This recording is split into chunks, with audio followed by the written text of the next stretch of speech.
Bonjour et bienvenue. Je suis Margot Disquin et je suis ravie de te recevoir sur le podcast Le Bonheur en question.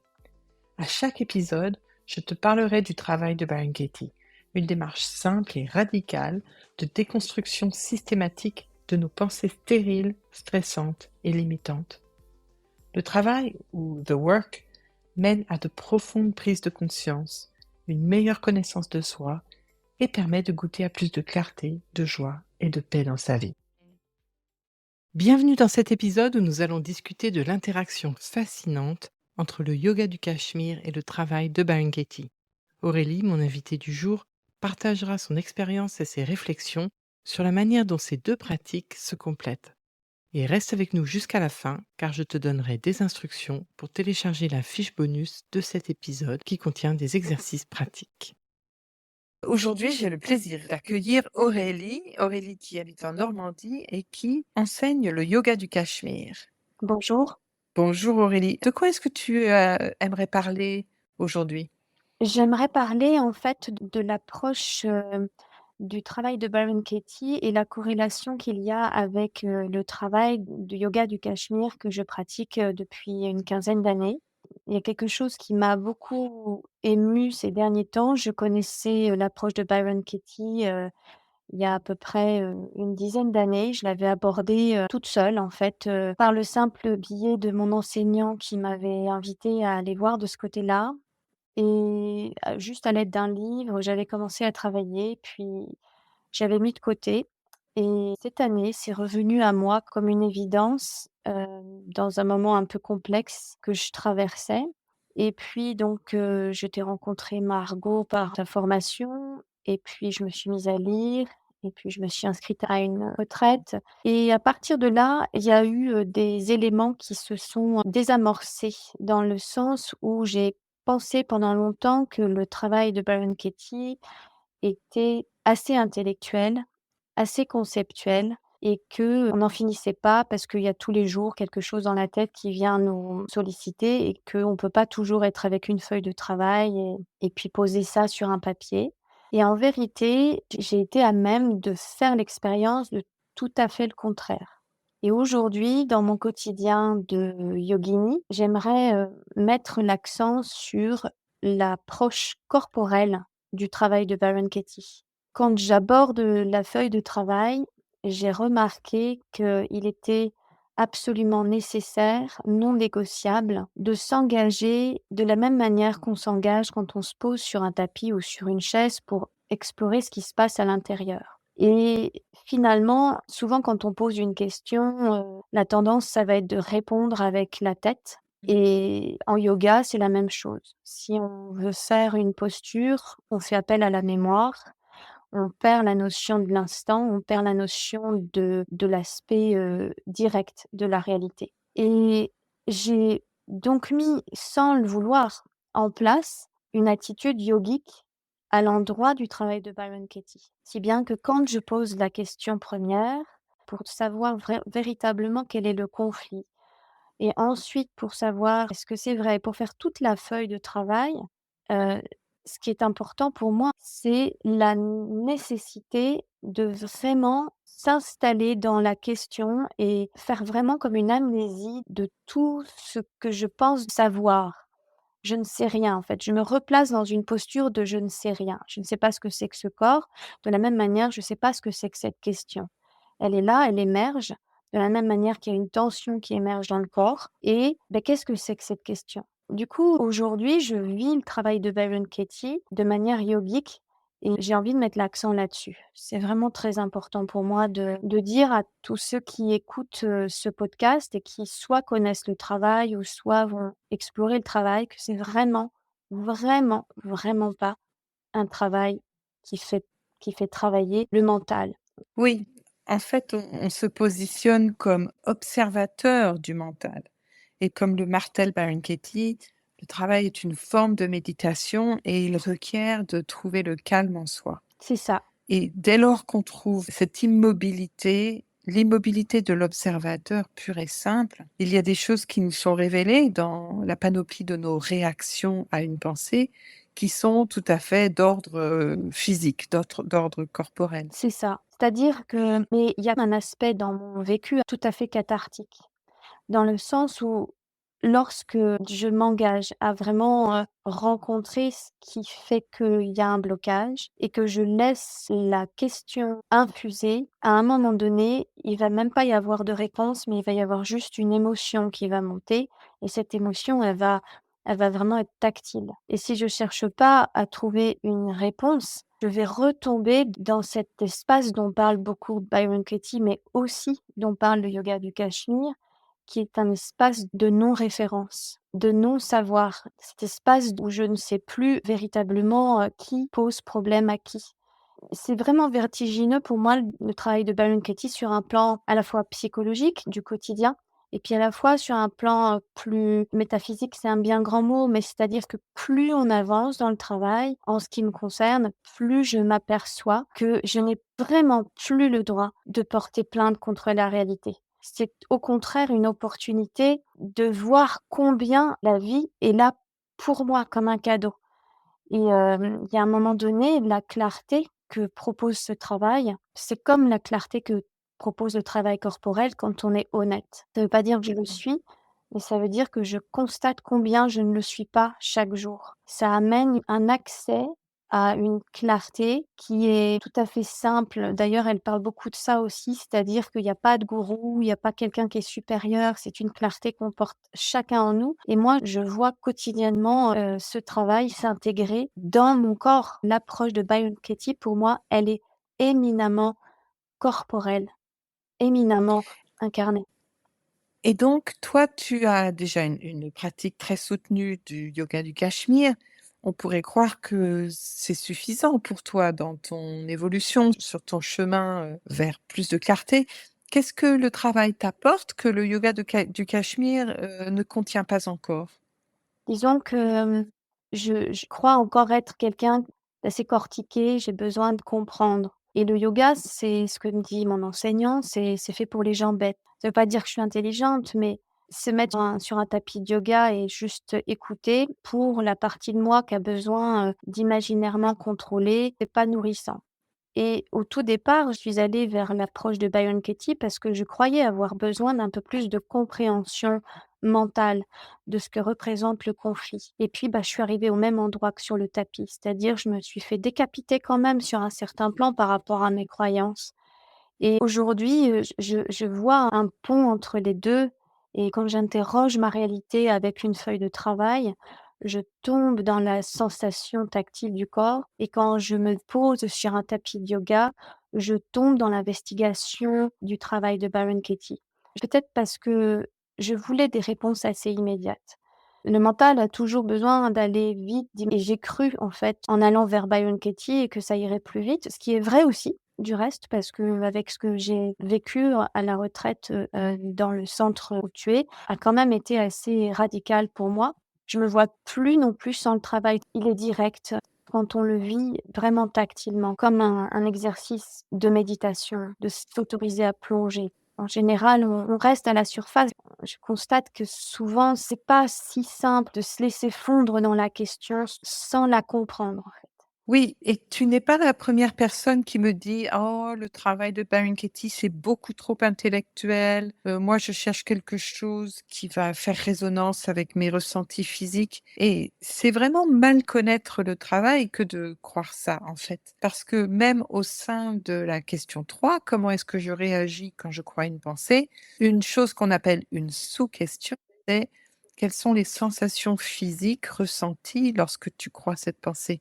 Et pour ma part, j'ai pu constater que chaque croyance stressante, je sais qu'elle est stressante parce qu'elle résonne d'une certaine manière dissonante, discordante à l'intérieur de mon corps. Et c'est là que, comme le dirait Byron Katie, je sais que cette croyance n'est en fait pas vraie pour moi. Je la crois, mais je la crois avec mon mental non averti, non éduqué et qui, au travers de cette résonance physique, exprime, son inconfort par rapport au fait de croire quelque chose d'aussi faux, même si ça nous paraît vrai sur le C'est moment ça. et qui ne correspond en rien à qui nous sommes véritablement. Et tout à fait, je te rejoins. En vérité, la sensation, la sous-question à la question numéro 3, c'est une porte Et pour moi, ça a été une grande aide aussi ces sous-questions parce que c'est la porte directe vers le ressenti et le ressenti, de l'imaginaire en fait, de la croyance. C'est d'ailleurs hyper rassurant parce que finalement ça veut dire qu'on a tout le temps, en permanence, tout à notre portée pour aller vers soi profondément. Le corps est un cadeau en fait. Oui, et il nous aide sur le chemin et ces émotions que l'on ressent également, hein, dans notre physicalité, il n'y a pas que la douleur ou d'autres sensations physiques comme moi, un nœud dans la gorge, un poids dans l'estomac, mais nos émotions, loin d'être nos ennemis, elles sont également nos guides vers nos croyances erronées qui nous pourrissent la vie quelque part.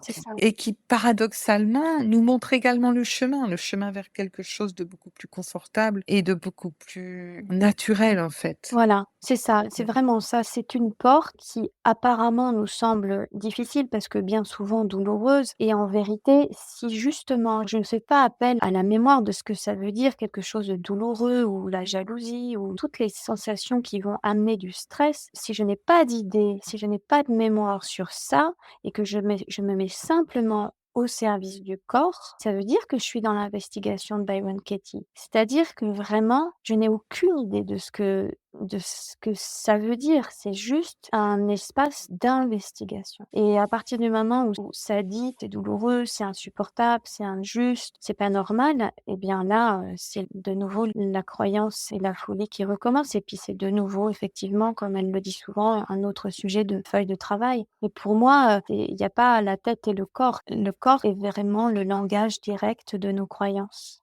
Mais si on ne croit plus du tout nos messages qui nous disent, par exemple, de faire attention, est-ce qu'on ne se met pas en danger? J'entends souvent ce genre de questions. Est-ce que si je remets constamment mes pensées en question, si je ne fais pas référence justement à mes souvenirs, à l'expérience que j'ai acquise pour survivre, pour bien vivre, est-ce que je ne vais pas me retrouver dans des situations de danger inextricables et regretter de m'être autant intériorisée?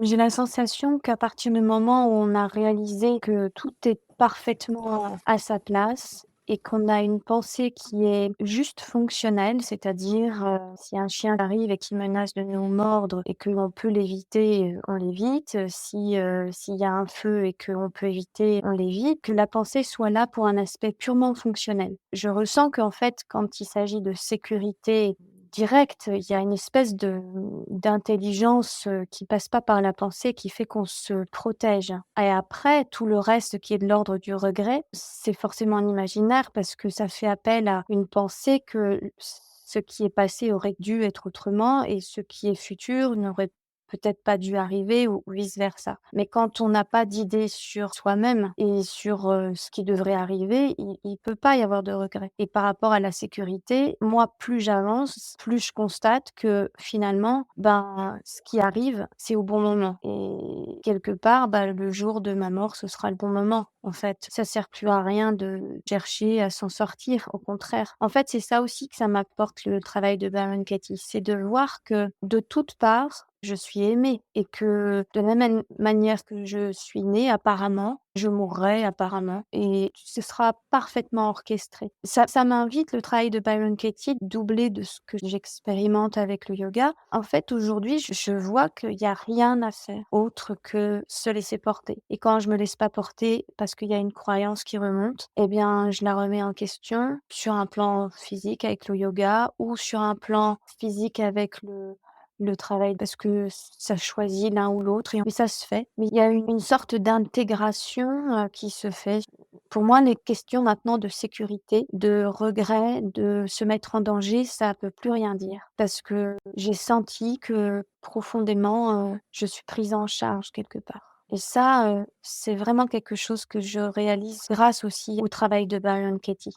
Au début, je pensais que voilà, il y avait Byron Katie et puis il y avait tous les autres un peu, misérables qui tentaient, de toucher une forme de tranquillité et puis à force de l'écouter et de la pratiquer, je vois qu'en fait, elle a raison quand elle dit que c'est à la portée de tout le monde. Ça veut pas dire qu'on est libre, mais ça veut dire qu'on peut être OK avec sa vie, quoi et c'est ça qui m'intéresse, c'est d'être OK avec ce que je suis donc je sens que c'est tout à fait réalisable pour tout le monde à partir du moment où on s'engage vraiment. C'est-à-dire, qu'on ose, soulever le tapis, quoi.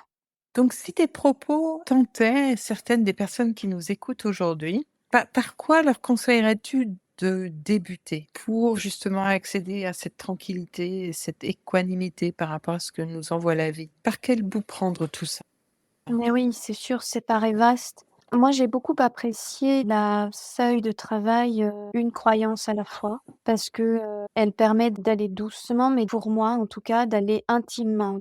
Et je proposerais aussi de surtout se réjouir du moment où il y a un conflit qui apparaît et de surtout pas essayer de s'en sortir, mais de s'arrêter un petit peu. Si par exemple c'est une jalousie ou si c'est une peur, de s'arrêter, de laisser un temps pour respirer profondément et ensuite, à partir de ce moment d'intensité d'émotion, de se donner à une feuille de croyance à la fois. Mais de surtout essayer de changer l'angle de la caméra et de se dire: «Bah, tiens, là, il y a un moment qui paraît complexe et c'est pas contre moi, mais au contraire, c'est pour moi». Donc c'est le moment d'aller encore plus écouter ce qui se passe là et je commencerai par ça parce que souvent les gens, moi je constate aussi pour moi, la réaction première quand il y a quelque chose de compliqué, c'est de dire non, c'est le corps se serre, le corps veut absolument faire autre chose, on bouge, on va boire un verre d'eau, on va manger quelque chose et en vérité, c'est de pas bouger et puis bien sûr, de se faire, accompagner parce que la facilitation pour moi, elle est essentielle au départ.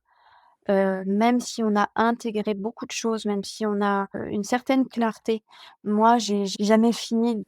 Aujourd'hui, je sens que j'ai toujours l'élan d'être facilitée parce qu'on se repose aussi. Ça montre le fait de se laisser prendre en main. C'est comme une éducation et faire tout seul, c'est assez vain parce qu'il y a des petites pirouettes qui sont très vite arrivées par le mental qui récupère les choses. Donc ça, c'est vraiment important d'appeler un facilitateur, une facilitatrice quand il y a un moment de complexité.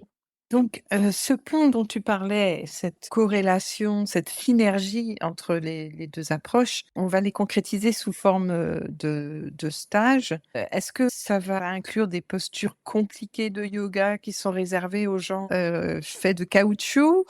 Ou est-ce que ouvert à tout le monde? Non, non, non, tu sais bien évidemment, Margot, puisque tu as pratiqué très régulièrement la méditation par ailleurs, que c'est pas parce qu'on met les jambes en bretzel qu'on atteint la clarté.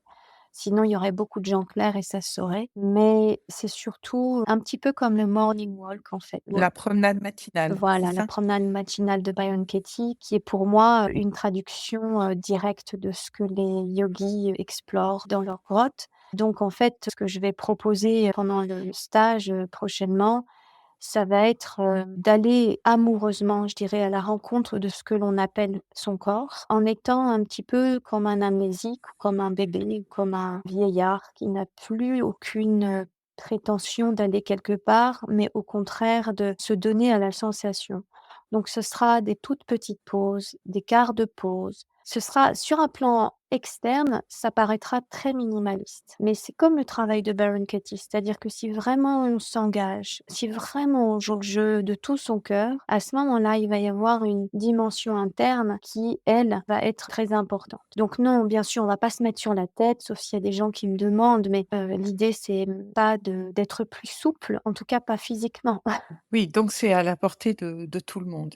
Et Absolument. pour ma part, je vais également, bien sûr, participer en tant que co-animatrice à ce stage et la part qui me reviendra, c'est d'aider les questions du travail de Benguetti à cheminer même au travers de nos sensations physiques, des émotions qui sont ressenties, comme je le disais tout à l'heure, physiquement, pour atteindre, en fait, des espaces qui d'habitude sont subconscients C'est ça, et de pouvoir les amener en conscience grâce au travail.